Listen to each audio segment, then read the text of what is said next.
નમસ્કાર, આવતીકાલેમાં આપનું સ્વાગત છે અને આવતીકાલે કેવી રણનીતિ મદદરૂપ થઈ શકશે અને કયા સંકેતો પર નજર રાખવી જોઈએ એની ચર્ચા સાથે હાજર છું હું ઝરણા અલકંટી.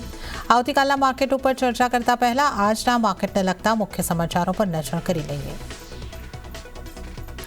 સતત 4 દિવસની તેજી બાદ બજારમાં દબાણ. સેન્સેક્સ નિફ્ટી ઘટાડા સાથે બંધ. બેંક નિફ્ટીમાં જોવા મળ્યું દબાણ, તો મિડ કેપ સ્મોલ કેપ શેર્સમાં રહી ખરીદારી.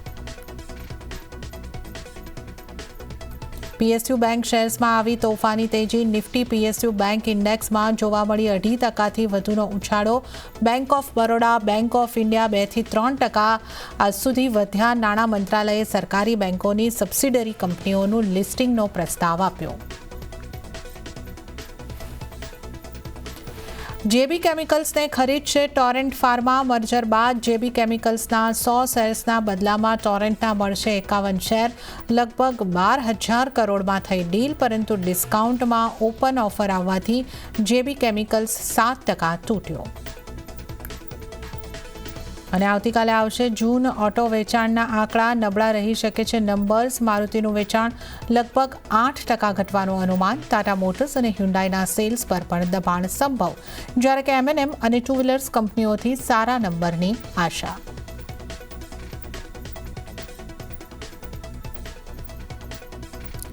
ત્યારે આજની માર્કેટ એક્શનની જો આપણે વાત કરી લઈએ તો આજે નિફ્ટી સેન્સેક્સમાં ચોક્કસપણે દબાણ સાથેનું ક્લોઝિંગ આવતા આપણે જોઈ રહ્યા છે, પરંતુ બ્રોડર માર્કેટમાં એક સારી મજબૂતી સાથે કારોબાર બંધ થયા છે. એટલે કે નિફ્ટી સેન્સેક્સમાં દબાણ રહ્યું છે, પણ mid cap small cap market આપણે લીલા નિશાનની અંદર બંધ થતા જોવા મળ્યા છે. તો માર્કેટની આજની ક્લોઝિંગના સ્તરોની વાત કરી લઈએ. સેન્સેક્સની જો અહીંયા આગળથી વાત કરીએ તો 0.54%નું દબાણ બન્યું અને 83,606 ઉપર બંધ થયો છે. નિફ્ટીની વાત કરીએ તો 47% જેવું દબાણ બન્યું અને 25,517 ઉપર બંધ છે. એટલે આજનું ક્લોઝિંગ 25,500ની ઉપર તો ચોક્કસપણે થયું છે.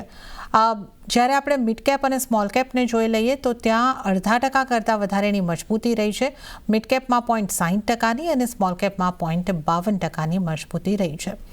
પણ બેંક નિફ્ટીમાં પણ આપણે જોઈએ તો ત્યાં દબાણ બનતું જોવા મળ્યું છે અને 0.23%નું દબાણ અહીંયા આગળથી બનતું જોવા મળ્યું છે. તો એડવાન્સ ડિક્લાઇન રેશિયો જોઈ લઈએ તો 1,601 શેર એવા રહ્યા કે જ્યાં લીલા નિશાનમાં કારોબાર બંધ થયા છે અને સામે 1,105 શેર એવા રહ્યા કે જ્યાં લાલ નિશાનમાં કારોબાર બંધ થયા છે. હવે નિફ્ટીના ટોપ ગેનર અને લૂઝર કાઉન્ટર ઉપર નજર કરી લઈએ. ગેનર્સની સાથે શરૂઆત કરીએ. આજનો ટોપ ગેનર કાઉન્ટર રહ્યો છે ટ્રેન્ડ, જ્યાં 3.29%ની મજબૂતી સાથે કારોબાર બંધ થયો છે. ત્યારબાદ એસબીઆઈ 1.86%ની મજબૂતી ત્યાં બની છે. બીએલની વાત કરી લઈએ 1.69%ની મજબૂતી ત્યાં પણ બની છે અને ઇન્ડસઇન્ડ બેંક પણ 1.68% મજબૂત થયો છે. ત્યારબાદ Jio financial, Shriram finance, HDFC life અને ઇટરનલમાં પણ 0.5% મજબૂતી આજે આપણે જોઈ છે. ઘટનારા કાઉન્ટર ઉપર નજર કરી લઈએ. આજનો સૌથી વધુ ઘટનારો ટોપ લૂઝર કાઉન્ટર નિફ્ટીનો ટાટા કન્ઝ્યુમર રહ્યો છે. 2.26%નું દબાણ આ સ્ટોકમાં. ત્યારબાદ એક્સિસ બેંકમાં 2.11%નું દબાણ છે. કોટક મહિન્દ્રા બેંકમાં 2%નું દબાણ બન્યું છે અને હીરો મોટોકોર્પમાં 1.93%નું દબાણ બનતું જોવા મળ્યું છે. ત્યારબાદ Maruti Suzuki, doctor Reddy's, ICICI bank અને બજાજ ફાઇનાન્સ એવા કાઉન્ટર રહ્યા છે. 1 થી 1.25%ના દબાણ સાથે બંધ થયા છે. હવે આપણે આવતીકાલના બજારની વધુ ચર્ચા કરીશું અને આ ચર્ચામાં આપણી સાથે જોડાઈ રહ્યા છે યજ્ઞેશ પટેલ .inના યજ્ઞેશ પટેલ. યજ્ઞેશજી, સ્વાગત છે આપનું CNBC બજાર પર. અને આજે આપણે જે રીતે જોયું છે કે ઇન્ડેક્સની અંદર નિફ્ટીમાં આપણને એક ખાસ કરીને દબાણ બનતું જોવા મળ્યું છે. ક્લોઝિંગ જે છે 25,517નું રહ્યું છે. 0.5%ની આસપાસનું દબાણ આપણે કહી શકીએ. કઈ રીતે આપ નિફ્ટીને જોઈ રહ્યા છો અને આગળ નિફ્ટી માટે આપની કઈ રીતની સલાહ રહેશે?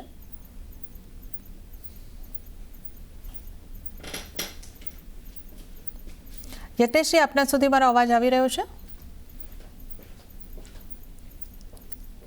યજ્ઞેશજી સાથે આપણે સંપર્ક કરીશું, પરંતુ આજે આપણે જે ખાસ કરીને મહત્વની વાત જોઈ છે બેંક નિફ્ટીની વાત હું અહીંયાથી કરીશ કે બેંક નિફ્ટીમાં આજે આપણે 5% સુધીનું દબાણ જોયું છે. પરંતુ સ્થિતિ જે બનતી આપણે જોઈ રહ્યા છે કે એક તરફ પ્રાઇવેટ બેંક્સ જે છે ત્યાં ખાસું એવું દબાણ આપણને બનતું દેખાયું છે. જે રીતે આપણે ટોપ લૂઝિંગ કાઉન્ટર નિફ્ટીના જોયા છે, જ્યાં એક્સિસ બેંક, કોટક મહિન્દ્રા બેંકમાં 2% દબાણ બનતા જોયા છે. પણ પીએસયુ બેંક જે હતી એની અંદર આજે આપણને મજબૂતી બનતી મજબૂતી જોવા મળી છે. PSU બેંકમાં એક શાનદાર તેજી ચોક્કસપણે આજે આપણને મળતી જોવા મળી છે, જેની અંદર આપણે દિગ્ગજ SBI બેંકની વાત કરી લઈએ તો 1.86% મજબૂતી ત્યાં હતી. અને આની સાથે સાથે જે અન્ય મિડકેપની જેને આપણે બેંક કહી શકીએ, બેંક ઓફ બરોડા હોય, મહારાષ્ટ્ર બેંકની શાનદાર મજબૂતી આજે બની છે. 5.17% જેવી મજબૂતી આ બેંકની અંદર બની છે. યુનિયન બેંકનું કાઉન્ટર તમે જોઈ લો, જ્યાં 3% એવી મજબૂતી બની છે. તો આ એક આપણે બેંકમાં જોઈએ કે PSU બેંકનો ખાસો સપોર્ટ હતો, પણ સામે પ્રાઇવેટ બેંક જે હતી એને ડ્રેગ કર્યા હતા અને ઓવરઓલ બેંક નિફ્ટી આપણે જોઈએ આજના દિવસે એક દબાણ સાથે બંધ થતી જોવા મળી છે. વાત આપણે જો કરી લઈએ ખાસ કરીને ઓટો કાઉન્ટર્સ ઉપર આજે આપણે ખાસ ફોકસ બનતા જોઈ રહ્યા છે, કારણ કે હવે ઓટો સેલ્સના આંકડા પણ આગળથી આવવાના છે. તો એના પહેલાંની મુવમેન્ટ જે છે, એના અનુમાનના એક ઇમ્પેક્ટ જે છે અહીંયા આગળથી બનતી દેખાય છે. M&M જેવા કાઉન્ટરમાં આપણે દબાણ સાથેનો કારોબાર જોઈ રહ્યા છે. અને આ ઉપરાંત જે રીતે આપણે હેડલાઇન્સની અંદર પણ વાત કરી કે જે 4 વ્હીલર કાઉન્ટર છે ત્યાંથી આપણે સારા આંકડાની એક ઓછી અપેક્ષા રાખી રહ્યા છે. 2 વ્હીલર કાઉન્ટર એક સારા આંકડા આપી શકે છે. TVS મોટરના કાઉન્ટર પર તમે નજર કરી, લાલ નિશાનમાં આજનું એક ક્લોઝિંગ અહીંયા આગળથી બનતું જોવા મળ્યું છે. હીરો મોટો કોર્પમાં પણ આપણે એક સારા આંકડાની તો અહીંયા 2 વ્હીલર કાઉન્ટરમાં આશા કરી રહ્યા છે, પણ લગભગ 2% જેવું દબાણની સાથે આપણે ક્લોઝિંગ થતાં જોયું છે. નિફ્ટી માટે જે આપણે જોયું છે, દબાણ સાથેની ક્લોઝિંગ છે 25,500ની ઉપરનું છે. તો આગળ નિફ્ટી માટે કઈ રીતની તમારે સ્ટ્રેટેજી અપનાવી શકો છો એની એક્સપર્ટની સલાહ ઉપર નજર કરી લઈએ. સૌથી પહેલાં આપણે જો નજર કરી લઈએ કમ્પાઉન્ડિંગ વેલ્થ એડવાઇઝર્સ LLPના રાકેશ પૂજારાની સલાહ ઉપર. એમણે નિફ્ટીને બાય કરીને ચાલવાની સલાહ આપી છે. કરંટ માર્કેટ પ્રાઇસથી 25,500ની આસપાસથી ટાર્ગેટ તેઓ જોઈ રહ્યા છે 26,300નો અને સ્ટોપલોસ જે છે 25,200ના અહીંયા આગળથી બનતા દેખાઈ શકે છે. તો આ અહીંયા આગળથી રાકેશ પૂજારાની સલાહ બાય કરીને ચાલવાની બની રહી છે. હવે નજર કરી લઈએ બોનાન્ઝા પોર્ટફોલિયોના ધ્રુમિલ વિઠલાણીની સ્ટ્રેટેજી. એમણે પણ નિફ્ટી ફ્યુચરને બાય કરવાની સલાહ આપી છે. બાઇંગ લેવલ જે છે એમણે 25,650ની ઉપરના રાખવાની સલાહ આપી છે. ટાર્ગેટ તેઓ જોઈ રહ્યા છે 25,800થી લઈને 26,000 સુધીના અને સ્ટોપલોસ જે છે 25,400ના બનતા દેખાઈ શકે છે. તો આ નિફ્ટી ઉપર આપણે નિષ્ણાતોનો વ્યૂ જોયો છે. પટેલ જોડાઈ ગયા છે. યજ્ઞેશજી, આપનું સ્વાગત છે CNBC બજાર પર. યજ્ઞેશજી, પહેલાં નિફ્ટી અને બેંક નિફ્ટી માટે આપની સ્ટ્રેટેજી જાણી લઈએ. કઈ રીતની આપની સલાહ રહેશે? Good evening. જે રીતે નિફ્ટી ઇન્ડેક્સમાં આજના સેશનમાં એક મોમેન્ટમ જોવા મળ્યું, એક ઇમ્પોર્ટન્ટ રેઝિસ્ટન્સથી જ આપણને એક વેચવાલી જોવા મળી 25,650, 25,680. આ ઘણો ઇમ્પોર્ટન્ટ એરિયા ઓફ રેઝિસ્ટન્સ છે. પ્રિવિયસલી પણ આપણે લાસ્ટ વીકમાં ડિસ્કશન કર્યું હતું કે 25,650 એક ઇમ્પોર્ટન્ટ હર્ડલ બની રહેશે એવું લાગી રહ્યું છે નેક્સ્ટ વીકમાં, મતલબ કે આજના વીકમાં. અને આજની શરૂઆત આપણને એ લેવલ્સથી જ થતી જોવા મળી અને આજના સેશનમાં આપણે 25,500ના લેવલ્સને એકવાર નીચે ગયા, પરંતુ 25,500ની ઉપર સસ્ટેન થઈ રહ્યા છે. ઓવરઓલ જે ડેટા ફોર્મ થયો છે ક્યાંક ને ક્યાંક થોડોક બેરિશ અપ્રોચ રાખી શકાય છે કાલના ટ્રેડિંગ સેશન માટે. ઓવરઓલ જોઈએ તો PCR પણ એક સજેશન આપી રહ્યા છે કે એક પોસિબિલિટી છે કે માર્કેટ હજુ પણ એક વેચવાલી બતાવી શકે છે. અને જે ઓપન ઇન્ટરેસ્ટના ડેટા જોઈએ છે 25,500 અને 600ના કોલના સ્ટ્રાઇકની અંદર ઘણું સ્ટ્રોંગ ઓપન ઇન્ટરેસ્ટ એડિશન છે. ક્યાંક ને ક્યાંક રાઇટિંગ જોવા મળી રહ્યું છે. મારા હિસાબે એક આવતીકાલના સેશનમાં એક નાનો પુલબેક હજુ પણ નીચે રિટ્રેસમેન્ટનો મૂવ જોવા મળે ઇન્ડેક્સમાં. અને લાસ્ટ લગભગ 3 થી 4 ટ્રેડિંગ સેશનમાં આપણે ઘણી સ્ટ્રોંગ અપસાઇડ મોમેન્ટમ જોયું છે. તો ક્યાંક ને ક્યાંક એક પ્રોફિટ બુકિંગ એક એક્સપેક્ટેડ હતું અને આજના સેશનમાં એક શરૂઆત થતા જોવા મળી છે. તો ડેટા અને પ્રાઇસ સ્ટ્રક્ચર જે ચાર્ટ પર જોવા મળી રહ્યા છે એ જોતા લાગી રહ્યું છે કે આવતીકાલના સેશનમાં નિફ્ટી ઇન્ડેક્સમાં વેચવાલી કરીને ચાલવું જોઈએ. 25,610નો સ્ટોપલોસ રાખવાનો રહેશે અને 25,350ના લક્ષ્યાંક એક એક્સપેક્ટેડ છે. બેંક નિફ્ટીમાં ઓવરઓલ જે રીતે સસ્ટેન થઈ છે 57,000ની ઉપર, મારા હિસાબે થોડું વેઇટ એન્ડ વોચ કરવું જોઈએ. એકવાર 57,000ના લેવલ્સ નીચે બ્રેક કરે છે તો 400થી 500 પોઈન્ટનો એક નીચે મોમેન્ટમ હજુ પણ જોવા મળી શકે છે. પરંતુ અત્યારે લેવલ્સ હજુ સસ્ટેન છે તો અત્યારે બેંક નિફ્ટી પર કોઈ બાય કે સેલની સલાહ નથી બની રહી. ઓકે, તો નિફ્ટી માટે સેલ કરીને ચાલવાની સલાહ અહીં આગળથી બનતી દેખાઈ રહી છે. સ્ટોપલોસ 25,610નો રાખવાનો રહેશે અને ટાર્ગેટ જે છે યજ્ઞશ્રી નીચેની તરફ 25,350નો જોઈ રહ્યા છે. તો યજ્ઞશ્રીની નિફ્ટી ઉપર સલાહ સેલ કરીને ચાલવાની બની રહી છે અને બેંક નિફ્ટી માટે હાલ વેટ એન્ડ વોચની સ્ટ્રેટેજી અપનાવીને ચાલવાની સલાહ છે. યજ્ઞેશજી, વધુ સ્ટોક્સની આપણે ચર્ચા કરીએ એના પહેલાં સૌથી પહેલાં આપના જે પસંદગીના સ્ટોક છે, આપના જે ટ્રેડિંગ કોલ્સ છે એની વાત કરી લઈએ તો કયા સ્ટોક પર તમારી પસંદગી બની રહી છે? આવતીકાલ માટે બે પસંદગી રહેશે. એક તો GEPIL નું કાઉન્ટર છે, GE પાવરનું. આ સ્ટોકમાં એક સ્ટ્રોંગ મોમેન્ટમ લાસ્ટ વીકમાં જોવા મળ્યું આફ્ટર બ્રેકઆઉટ. આ બે ટ્રેડિંગ સેશનમાં એક કન્સોલિડેશનની રેન્જ પણ જોઈ અને પ્રીવિયસલી બ્રેકઆઉટ લેવલ્સ રીટેસ્ટ થતા જોઈએ. GEPILમાં જે રીતનું સ્ટ્રક્ચર છે, બાયની સલાહ બને છે 298ના સ્ટોપ લોસથી. લક્ષ્યાંક 370ના એક એક્સપેક્ટેડ છે. બીજી જે પસંદગી છે સાટિયા ઇન્ડસ્ટ્રીઝ લિમિટેડનું કાઉન્ટર છે. જે રીતે એક મોમેન્ટમ જોવા મળ્યું લાસ્ટ વીકમાં, ઘણા સ્ટ્રોંગ વોલ્યુમ્સ બિલ્ડ થતા જોવા મળ્યા હતા અને આજે પણ સ્ટોકમાં એક સ્ટ્રોંગ અપસાઇડ મોમેન્ટમ જોયું વિથ ગુડ વોલ્યુમ્સ. બ્રેકઆઉટ ડ્યુરેશનના વોલ્યુમ્સ પણ ઘણા સ્ટ્રોંગ બિલ્ડ થયા હતા. સાટિયા ઇન્ડસ્ટ્રીઝમાં બાયની સલાહ છે 85ના સ્ટોપ લોસથી. લક્ષ્યાંક 105ના એક એક્સપેક્ટેડ છે. ઓકે, તો અહીંયા આગળથી યજ્ઞેશજીની પસંદગીના બે કાઉન્ટર ઉપર નજર કરી લઈએ. GEPIL પર બાયની સલાહ છે 298નો સ્ટોપ લોસ અને 370 ટાર્ગેટ. અને સાતિયા ઇન્ડસ્ટ્રીઝ પર અહીંયા આગળથી ખરીદારી કરીને ચાલવાની સલાહ. 85નો સ્ટોપ લોસ, 105ના ટાર્ગેટ અહીંયા આગળથી બનતા જોવા મળી શકે છે. તો આ આપણે યજ્ઞેશજીના પસંદગીના સ્ટોકની વાત કરી અને હવે યજ્ઞેશજી આપણે જે આજે શરૂઆત કરીએ સ્ટોક્સની, જે રીતે આપણે આજે ફાર્મા સેક્ટરને ફોકસમાં રહેતા જોયું હતું અને એક ડીને કારણે આપણને JB કેમિકલ અને ટોરેન્ટ ફાર્મા, આ બંનેની અંદર આપણે જે રીતે ડીલના સમાચાર આવતા જોયા, બંને સ્ટોકમાં ઘટાડો, ટોરેન્ટના સ્ટોકમાં પણ. કઈ રીતે અહીંયા આપની સલાહ બનશે? ટોરેન્ટ ફાર્મા મેજોરિટી સ્ટેકનું એક બાઇંગ કરવા જઈ રહ્યું છે અને જે રીતના જે વેલ્યુએશન્સ પર બાઇંગ કરવા જઈ રહ્યું છે, ક્યાંક ને ક્યાંક JB કેમિકલ માટે નેગેટિવ ન્યૂઝ કહી શકીએ અને આપણા સ્ટોક પ્રાઇસમાં પણ એ લેવલ પ્રમાણે એક વેચવાલી જોવા મળી. પરંતુ કમ્પેરેટિવમાં ટોરેન્ટ ફાર્માનું કાઉન્ટર સ્ટ્રક્ચરલી ઘણું સ્ટ્રોંગ જણાઈ રહ્યું છે અને ડીલની અંદર એને ફાયદો વધારે થાય એવું જોવા મળી રહ્યું છે. તો મારા હિસાબે ટોરેન્ટ ફાર્મામાં એક બાઇંગ સાઇડ પસંદગી રાખવી જોઈએ. સ્ટોકમાં આપણે જોઈએ તો એક ઇમ્પોર્ટન્ટ રેન્જ હતી 3350 પાસે. ઘણા સમયથી આપણા લેવલ્સથી નીચે ટ્રેડ કરી રહ્યા હતા અને લગભગ આજના સેશનમાં 3350ની ઉપર આપણે બ્રેકઆઉટ કર્યો છે અને સસ્ટેન થાય છે. ઇનફેક્ટ આજે ઘણું સ્ટ્રોંગ વોલેટિલિટી જોવા મળી હતી કાઉન્ટરની અંદર. એકાદ બે ટ્રેડિંગ સેશનમાં અગર નીચે રિટ્રેસમેન્ટ જોવા મળે છે, કોઈ ઘટાડો જોવા મળે છે 3360થી 3300ની વચ્ચે, તો મારા હિસાબે ઘણા સ્ટ્રોંગ સારી ઓપોર્ચ્યુનિટી છે, ઘણા સ્ટ્રોંગ સપોર્ટ રહેલા છે. તો આ કાઉન્ટરમાં નીચે ઘટાડે બાઇંગની સલાહ છે. એક્સપેક્ટેડ છે કે ઉપરમાં આપણાને લગભગ 3600 સુધીના લેવલ્સ એક કાઉન્ટરમાં લક્ષ્યાંક તરીકે જોવા મળી શકે છે. તો ઘટાડે બાયની સલાહ બની રહેશે. ઓકે, તો ઘટાડે ખરીદી કરવાની સલાહ આગળથી ટોરેન્ટ ફાર્માની અંદર બનતી જોવા મળી રહી છે. ત્યારબાદ બેંક્સની વાત કરી લઈએ. બેંક્સમાં આપણે જે રીતે જોયું છે, આજે આપણને PSU બેંકમાં ખૂબ સારી મજબૂતી આવતી જોવા મળી છે.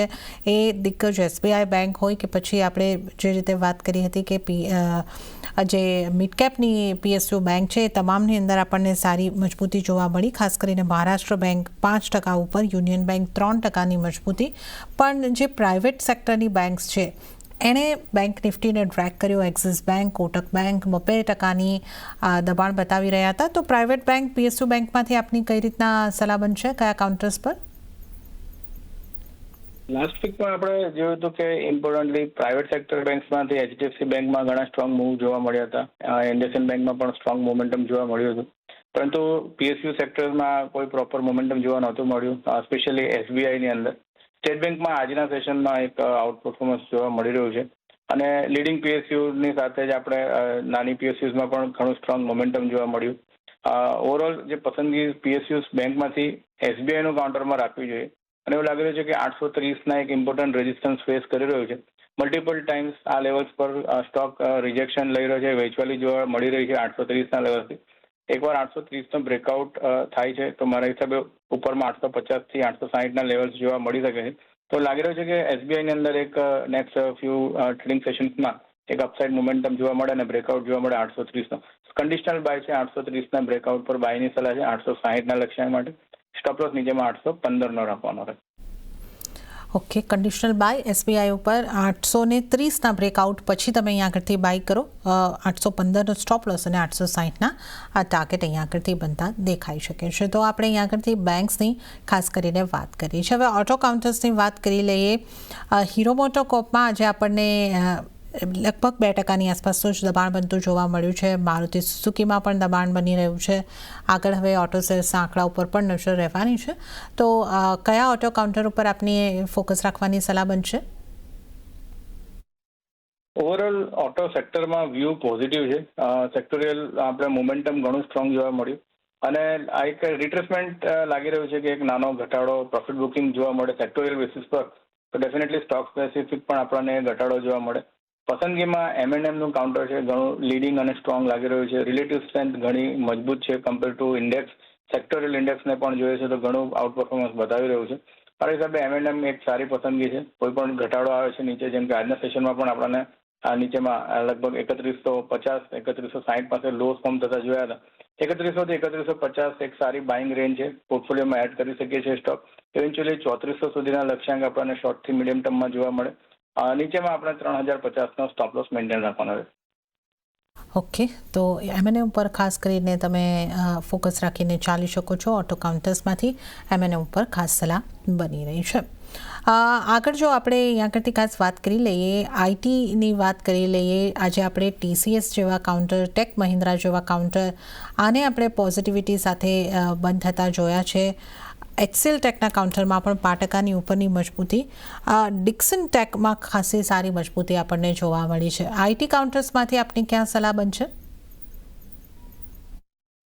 ઓવરઓલ આઈટી સેક્ટરમાં જે રીતે એક મોમેન્ટમ જોવા મળ્યું છે, ફોલોઅપ બાઇંગ હજુ પણ થોડું લેગ લાગી રહ્યું છે. થોડું એક ઇમ્પોર્ટન્ટ ફોલોઅપ બાઇંગ અગર આવે છે સેક્ટોરલ બેસિસ પર તો મારા હિસાબે સ્ટોક્સમાં પણ ઘણું સ્ટ્રોંગ મોમેન્ટમ જોવા મળે. જે રીતે ડિક્સન ટેકનોલોજીની અંદર જોઈએ છે તો એક ઇમ્પોર્ટન્ટ રિવર્સલ પેટર્ન ફોર્મેશન જોવા મળી છે. 14,800 પાસે ઘણા સ્ટ્રોંગ રેઝિસ્ટન્સ ફોર્મ હતા પ્રીવિયસ સ્વિંગના હાઈ. એનો બ્રેકઆઉટ આજે જોયો છે અને 14,950ની ઉપર આજનું ક્લોઝિંગ છે. મને એવું લાગી રહ્યું છે કે સ્ટોક લગભગ શોર્ટ ટર્મની અંદર 15,600 સુધીના મૂવ બતાવી શકે છે. ખરીદદારીની સલાહ છે. કોઈ ઘટાડો આવે છે 14,800 સુધી બાઇંગની સલાહ છે. નીચેમાં 14,400નો સ્ટોપ લોસ રાખવો જોઈએ. 15,600 થી 15,900 સુધીના લક્ષ્યાંક એક એક્સપેક્ટેડ છે. ઓકે, તો 15,600 અને એની ઉપરના લક્ષ્યાંક અહીંયા આગળથી એક્સપેક્ટેડ છે. તો ડિક્સનમાં ખાસ ફોકસ રાખો, બાય કરીને ચાલવાની સલાહ બની રહી છે. યજ્ઞેશજી, ટ્રેન્ડના કાઉન્ટરની વાત કરી લઈએ. અહીંયા આગળ આપણે જે રીતે જોઈ રહ્યા છે કે લાસ્ટ આવરમાં અહીંયા ખાસી મજબૂતી બનતી દેખાય અને આ સ્ટોક જે છે આજના ટોપ ગેનર કાઉન્ટર તરીકે અહીંયા આગળથી ક્લોઝ થતો જોવા મળ્યો છે.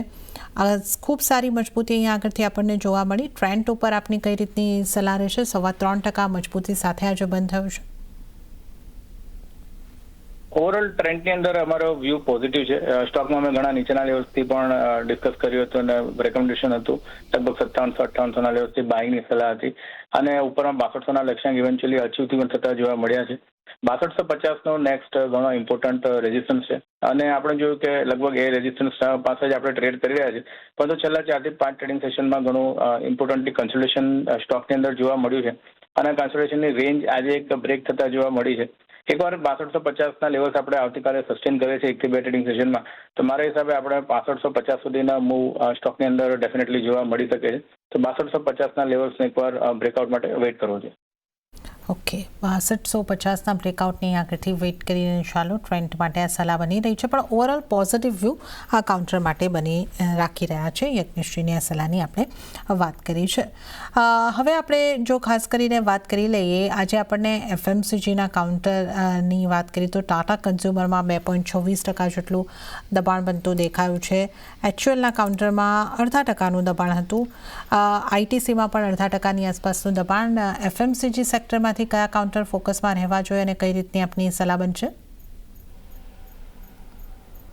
ઓવરઓલ FMCGની અંદર ક્યાંક ને ક્યાંક ઇન્ડેક્સ સ્પેસિફિક વીકનેસ જોવા મળી રહી છે અને સ્ટોક્સમાં પણ આપણે એ લેવલ્સ ઘણા બધા સ્ટોક્સની અંદર એક વેચવાલી હાઈ લેવલ્સથી જોવા મળી રહી છે. આજના સેશનમાં જોયું કે ટાટા કન્ઝ્યુમર છે, ITC છે, સ્ટોકની અંદર હાઈ લેવલ્સથી ઘણું સ્ટ્રોંગ વેચવાલી જોવા મળી છે. મારા હિસાબે સેક્ટોરિયલ વ્યૂ શોર્ટ ટર્મ માટે બેરિશ છે એક સાઇડવેઝ પોસિબિલિટી પણ લાગી રહી છે. અત્યારે સ્ટોકની અંદર કોઈ સ્ટોક સ્પેસિફિક થોડા ઘટાડા માટે રાહ જોવી જોઈએ. ઇન્ડેક્સની અંદર પણ લાગી રહ્યું છે કે થોડો ઘટાડો આવે. થોડા સમય માટે વેટ એન્ડ વોચની સલાહ છે. ઓકે, તો થોડા સમય માટે અહીંયા આગળથી એફએમસીજી સેક્ટરને માટે ટાટા કન્ઝ્યુમર પ્રોડક્ટ્સ માટે વેટ એન્ડ વોચની સલાહ બનતી દેખાઈ રહી છે. આ ઉપરાંત આપણે વારી એનર્જીના કાઉન્ટરની વાત કરી લઈએ. આમાં એક સારી મજબૂતી આપણને આવતી જોવા મળી છે 6% ઉપરની. કઈ રીતની અહીંયા સલાહ બનશે આપને? વારી એનર્જીસમાં ઘણા સ્ટ્રોંગ ઇમ્પોર્ટન્ટ રેન્જનો બ્રેકઆઉટ જોવા મળ્યો છે. 3100ના લેવલ્સ પાસે 3080ના લેવલ્સ ઇનફેક્ટ ઘણા સ્ટ્રોંગ રેઝિસ્ટન્સ હતા અને આજે આપણે 3140 પાસે ક્લોઝ કર્યો છે. મલ્ટિપલ ટાઈમ્સ આ લેવલ્સ પર આપણે જોયું છે કે લગભગ માર્ચ મહિના બાદ રીટેસ્ટ થતા જોવા મળ્યું હતું, પરંતુ કોઈ બ્રેકઆઉટ સફળતાપૂર્વક જોવા નહોતો મળ્યો. અને જે રીતનું આજનું વોલ્યુમ્સ બિલ્ડ થયું છે, પ્રીવિયસલી પણ જોયું છે કે સ્ટ્રોંગ મોમેન્ટમ સાથે ઘણા સ્ટ્રોંગ વોલ્યુમ્સ બિલ્ડ થયા છે. સ્ટોકની અંદર એક પોઝિટિવ વ્યૂ રાખવો જોઈએ. બ્રેકઆઉટ છે, બાયની સલાહ છે અને કોઈ ઘટાડો પણ આવે છે નીચે 3050 સુધી બાયની સલાહ છે. ઇવેન્ચ્યુઅલી સ્ટોકની અંદર 3450 જે પ્રીવિયસ એક ઇમ્પોર્ટન્ટ રેઝિસ્ટન્સ ઝોન છે એ લક્ષ્યાંક આપણને આવતા જોવા મળી શકે છે. તો વારી એનર્જીસમાં 3450ના લક્ષ્યાંક માટે બાયની સલાહ છે. સ્ટોપ લોસ નીચેમાં 2980નો રાખવાનો રહેશે. ઓકે, તો વારી એનર્જીની પણ આપણે અહીંયા આગળથી વાત કરી, જ્યાં શાનદાર મજબૂતી આજે જોવા મળી છે. અને સાથે જ યજ્ઞેશજી, હવે સમય થઈ રહ્યો છે આપની પાસેથી રજા લેવાનો, તો આપના કોઈ ડિસ્ક્લોઝર? જે પણ સ્ટોક આજે શોમાં આપણે ડિસ્કસ કર્યા છે અને જે રેકમેન્ડ કર્યા છે, પર્સનલ મારી કોઈ પોઝિશન નથી. ક્લાયન્ટને અમે રેકમેન્ડ કર્યા હોઈ શકે છે. આ શોમાં બોલાવવા બદલ આપનો આભાર. જી યજ્ઞેશજી, આપનો આભાર અમારી સાથે શો પર જોડાવા બદલ અને તમામ સ્ટોક્સ અંગે ચર્ચા કરવા બદલ. તો આ સાથે જ આવતીકાલેમાં હાલ પૂરતું આટલું જ. હાલ મને પણ આપશો રજા, પણ વધુ અપડેટ અને સમાચારો માટે આપ જોતા રહો CNBC બજાર. નમસ્કાર.